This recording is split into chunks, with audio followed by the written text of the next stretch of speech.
What is up, y'all? It is your girl Jazz from All That Jazz, and just here to share with you that a lot of the times relationships die in the conversations that we don't have.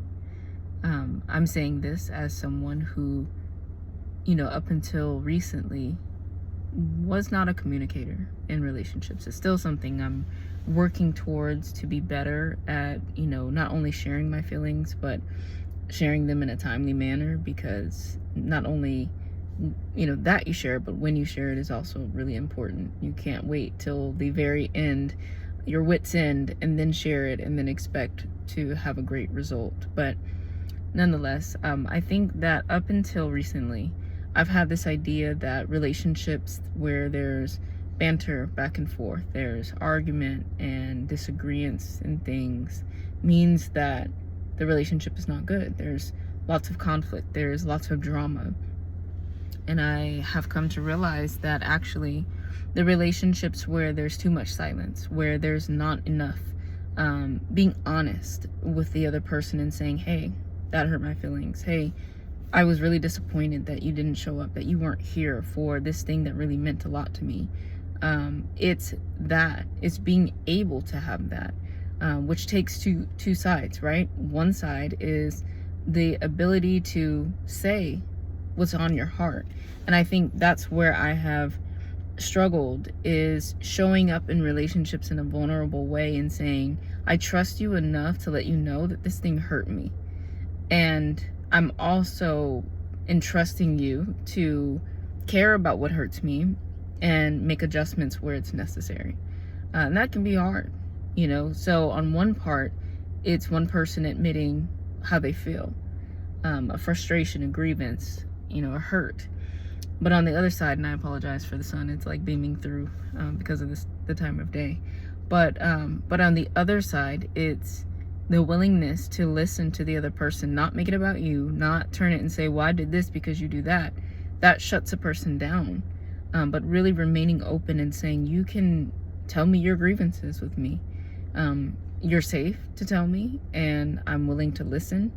And now, after I've listened to you share this thing with me that may have been hard to hear, now I'm going to do the work to make adjustments as necessary.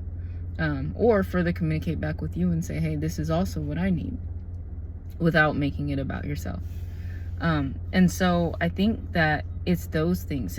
I've noticed that in the relationships where I've had the hardest conversations, where I've been the most vulnerable, and I'm like, you know what? You made me mad. You hurt me.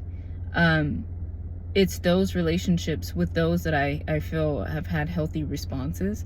Those are my best relationships. Those are the relationships where I'm like, man, I just love the relationship I have with this person, because it's like there's a depth that we have that I don't have in other relationships, because we haven't been able to go to those places and then survive it. Something happens, I think, when you go to depths in a relationship with someone, when you tell them that really hurt me, that really disappointed me, and they carry your hurt well, and they say, you know what, I am sorry that I did that. I'm sorry I didn't show up the way that you needed me to. And then you guys get to the other side, and you see that after you share this thing, you see the concerted effort on their part to do things better. It may not be perfect. It may be an area where they have to kind of be mindful of it, because it may not come naturally to them. But you see them making the effort to love you, because you exposed yourself and you said that this is what makes me feel loved. There's something really powerful about that, and I think it makes those relationships all the stronger because of it. So I'm just here to encourage you today that whether it's your romantic relationship, your marriage, your relationship with your children, what have you, have the conversation. And then, in the event that it's not received well, then that's another conversation about the types of relationships that you should keep in your life. But I think ultimately, if you're like myself and you're someone who was so afraid to be vulnerable and share with even those that you love that you hurt too, that things offend you, and even that there is a way to love me.